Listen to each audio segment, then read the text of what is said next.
doing a video today to talk about our relationship through the depression, but also my side of like what went down, like how I was feeling. So basically, Miriam's been super supportive ever since I started Triple H, and she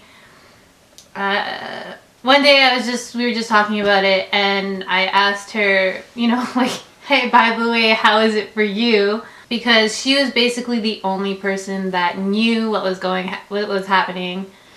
I didn't tell anyone. She was very persistent about it. So she found out, and then she had to deal with all of it. So we met through soccer at the age of about 14, 15. And then we were like best friends instantly.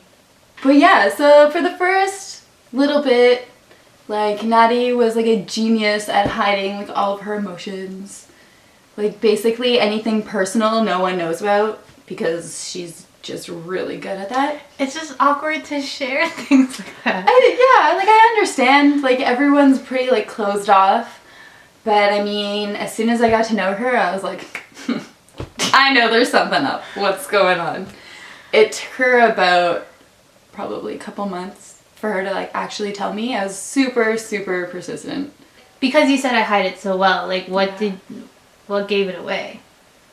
Well, after like really like knowing you, like you get to know a person's like personality, the way they act, like certain mannerisms, and you get to read body language like really easily when you know someone really well. Mm-hmm. So sometimes like you don't even like show anything, or you think you're not showing anything, but it could be like one like little look or something, and you just know that something's up. Sometimes I just got a feeling that there was something wrong. Right. And I would want to know, but you would always be like, oh, nothing's wrong. Eventually, I was just, annoying enough that she was like, fine, I'll tell you. Yeah, she was really annoying. No, it worked was very perfectly. Might I add, it was perfect because you told me. It did work, and then it just started, Yeah. It was bad. But we're best friends. We have to share everything. Right. That's my thought anyway. It's like, how can you be best friends when you don't know everything about each other? Yeah, but then there's also you don't want to burden your best friend, It's like... But whatever. Oh, you're not burdening me. Yeah, let's get into this argument again.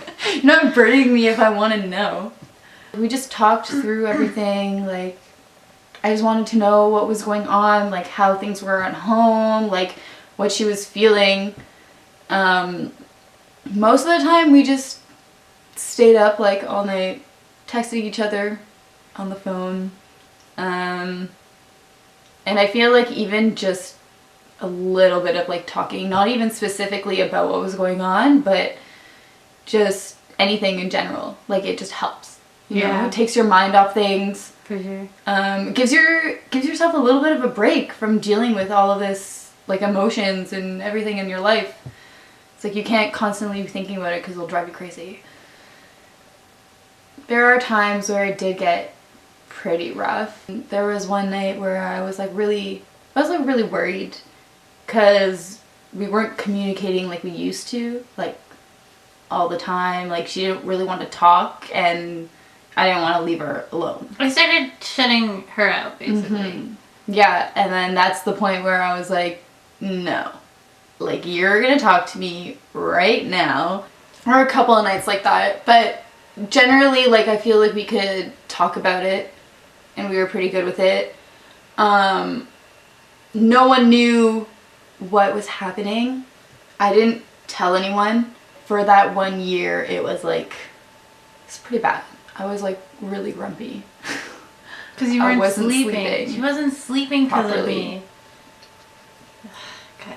Okay, but it's not like I wouldn't change it, Like the only thing I would change is if you were just happy.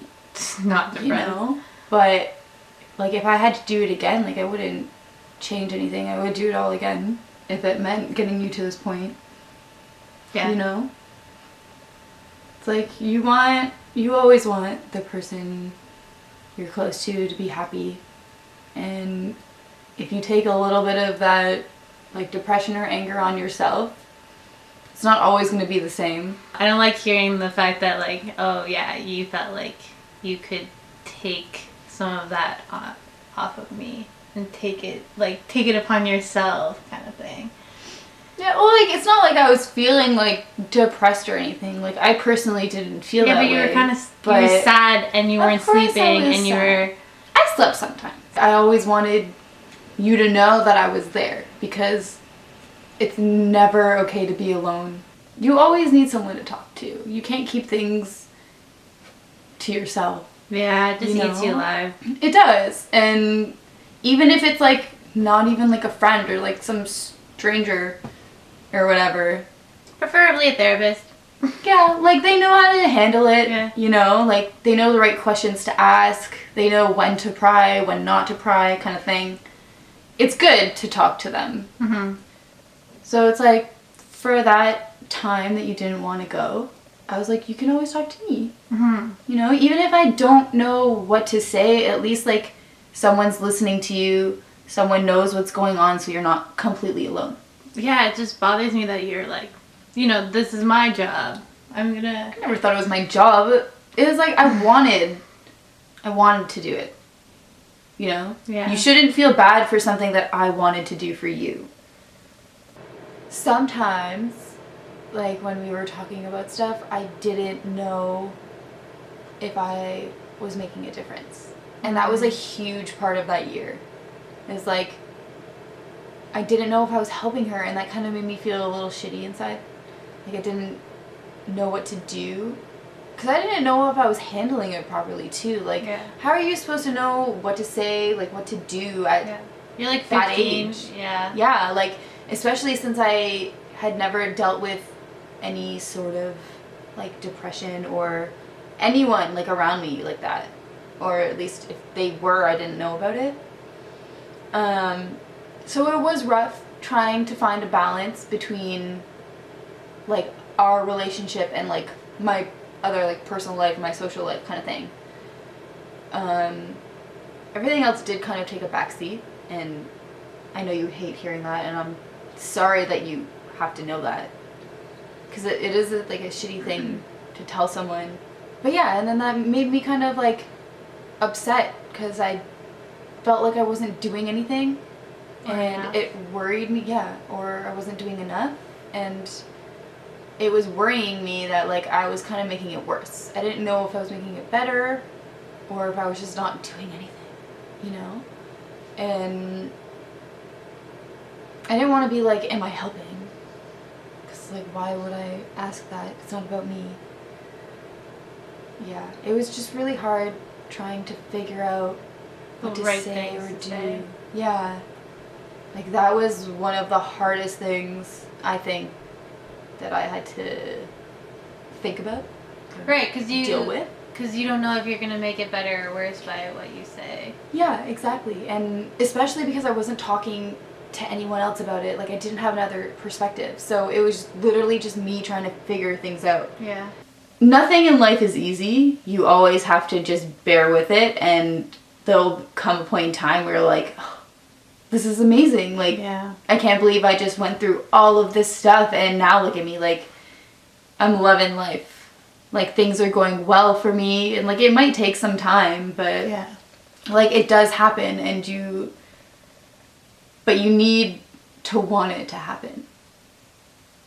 Yeah. So you can't get better without that, like, without wanting it. Yeah, I guess that's probably the biggest thing that came out of that year was, like, when I finally made the decision, like, you know what, I'm done with this. This part of my life is over. Like, this shouldn't affect me anymore, and it still is. It was just a long time coming, and, like, for me to be able to say right now that I am happy with my life is kind of huge. Like, I can say, like, where I'm at right now. I'm pretty happy with it, so yeah, it's kind of a big deal. Don't be afraid to talk about it. There really isn't anything to be ashamed of. If you're going through a hard time, there are people out there that you wouldn't even expect that want to hear you. So, you know what, like, as hard as it is to believe, if, you know, in that moment, looking back now, she was there for me 100%. Like, there was just no question about it. So, Yeah. thanks. You're welcome. Just for like anyone that's being like supportive with anyone, or like they're telling you stuff, just be really open about it. Like, don't be afraid to talk about the depression. Like, you know how some people, like, they'll hear about it and they'll be like, oh my god, like that person's like depressed, you have to like tiptoe around everything. Oh, please don't tiptoe. Don't tiptoe around it. Like, ask the questions that you don't want to ask. You know, like, talk about the things that you think they don't want to talk about. Sometimes you do have to push them a little bit so they can talk about it, because people are very, very hesitant. Like, I'm the same way too. Like, even like the littlest things I will not want to tell anyone, but you know, people have to force it out of you. And like, that's fine, and you feel better once it happens, but just really don't be afraid of what they're showing you or telling you. You know, like, they're telling you for a reason. You know? That means that they trust you, and you want to keep that trust, because if you don't, then they're going to shut you out. And I'm assuming that's not what you want to happen. Like, that's definitely not what I wanted to happen. So yeah, if you have any more like questions, or you just want to see like what's going on, go check out the project. It's holdheadhigh.org, or you can go to the YouTube channel, or the Facebook page, or the Twitter page. We're everywhere. Instagram. Oh yeah, Instagram. Inspirational quotes, guys. They're good to read. All right, thanks, guys.